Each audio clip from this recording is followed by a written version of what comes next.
अब धुंधकारी जो था वो वेश्याओं के चक्कर में पड़ गया, जुआ खेलने लगा, दारू पीने लगा, सब काम करने लगा। वेश्याओं के पास में जब जाता रहा तो पास में धन बिल्कुल नहीं रहा। वेश्याओं ने कहा मुझे पैसा दो, मुझे पैसा से ही प्यार है, और नहीं पैसा है तो तुम यहाँ से जाओ। एकदम धुंधकारी को क्रोध आ गया, है मैं अभी घर जाता हूँ और पैसा लेकर के आता हूँ। धुंधकारी घर पहुँचा और अपनी माँ से कहा माँ पैसा दी। माँ ने कहा मेरे पास पैसा नहीं है। तो उसे क्रोध आ गया। धुंधकारी ने क्या किया, अरे लाठी लेके हाथ दुष्ट तब माँ पे परो तुराई है। लाठी लेके हाथ दुष्ट तब माँ पे परो तुराई है। लकी भरी भरी रोए माता तब कही कुमर से बानी रे। माँ रोने लगी और कहने लगी बेटा ऐसा मत कर, मत मारे मेरे लाल लाल, मैं तो अरे घर में ही मर जाऊंगी। लेकिन बाने न दया करी और कैसो अन्याय वो करी रहो रे। उसने अपनी माँ को लाठी लेकर के मारा। माँ ने कहा नीच है, अगर हम इससे कोई भी बात कहेंगे तो ये मुझे अवश्य मार देगा। इसलिए माँ कहने लगी बेटा इतने खन तुम सो जाओ, मैं सुबह तुम्हें पैसे दूंगी।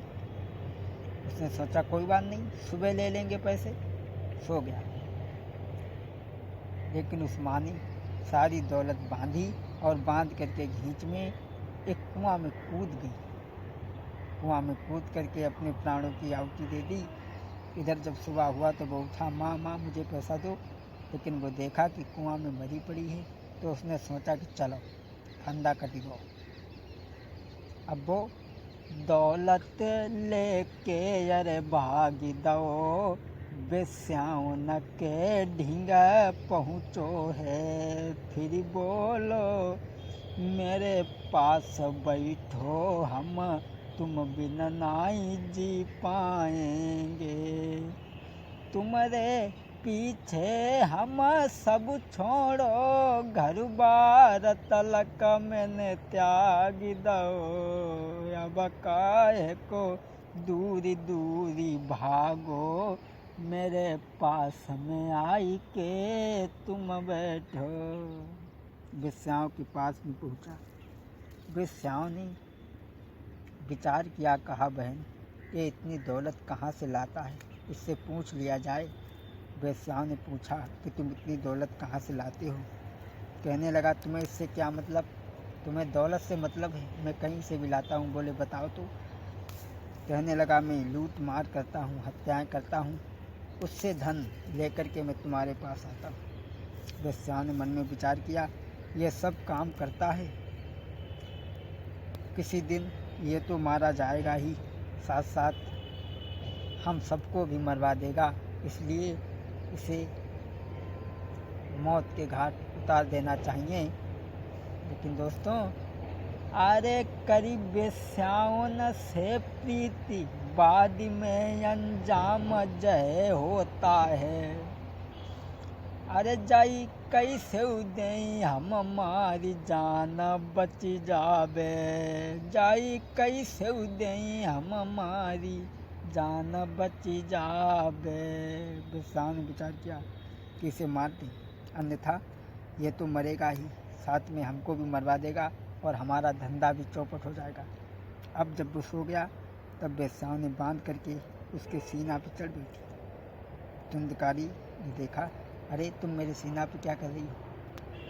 कहने लगी मैं तुझे मार दूंगी, अन्यथा तू हमें भी मरवा देगा।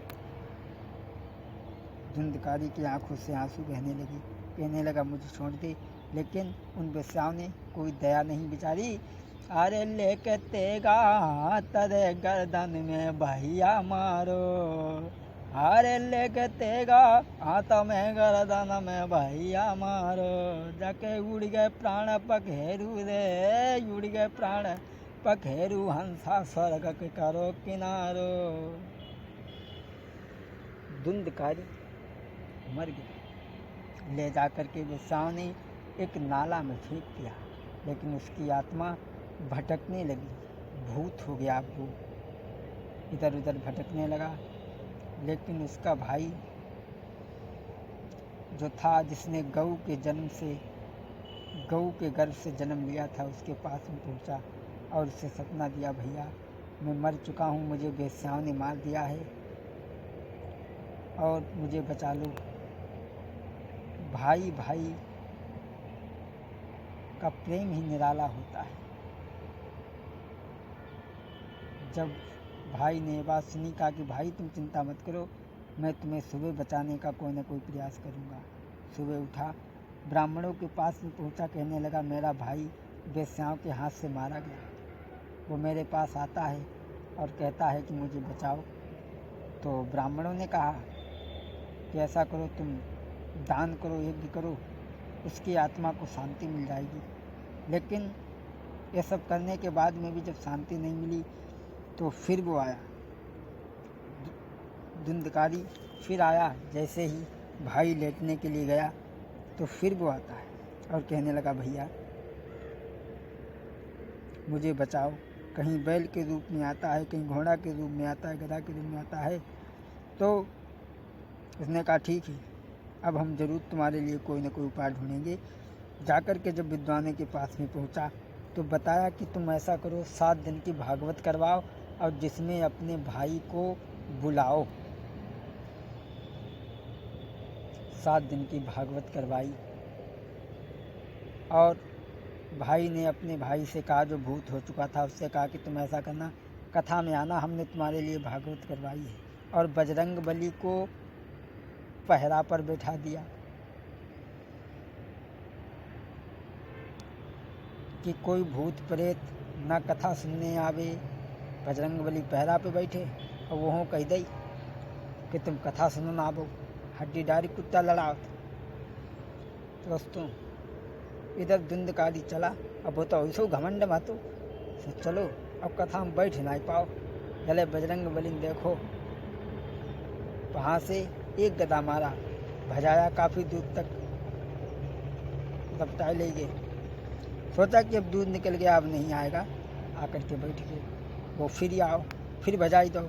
लेकिन भक्तों, जब भगवान की कथा की जिसे लगन लगी हो, रटन लगी हो, वो फिर जो परमात्मा की ओर बढ़ना चाहता है, तो परमात्मा उसे छोड़ता नहीं है। उसे रटन लगी थी कि हम 7 दिन अगर कथा सुन लेंगे तो हम भूत योनि से मुक्त हो जाएंगे और स्वर्ग धाम को चले जाएंगे। अब की बाद में उसे कोई स्थान नहीं मिला। उसने कहा कि हम कथा सुनेंगे, बजरंग बली से कहा कि हम कथा सुनेंगे और तो हमें ढूंढ के दिखाई दे तो हम जाना। अब की बार दूर से आया घूम करके और पीछे एक बांस गड़ा था, उसमें बैठ गया, कथा सुनने लगा। कथा पूरी हुई, शाम को आरती हुई, प्रसाद हुई, तो बांस चटका। कहा कि ये बांस क्यों चटका? सूर्य भगवान को बुलाया गया, तो उन्होंने कहा कि देखो तुम्हारे भाई का एक फंदा कट गया। 7 दिन तक कथा सुनी। उस धुंधकारी ने, जो भूत होने के बाद में भी 7 दिन तक कथा सुनी, भूत योनि से मुक्त हो गया, परमात्मा के धाम को चला गया। श्रीमद् भागवत कथा ऐसी है जो एक काली झंडी पीछे लगाई जाती है। ये भूत प्रेतों के लिए ही, ये उनका स्थान है, इसलिए लगाई जाती है ताकि भूत प्रेत भी आकर के सुने और अपने इस भूत योनि से मुक्ति पाएं और प्रभु की पावन कथा श्रवण करें। बोल गोविंद भगवान की जय। यहाँ से आगे की कथा भाग 2 में हम आप तक पहुँचाने का प्रयास करेंगे, तो इंतज़ार करें वॉल्यूम नंबर 2 का।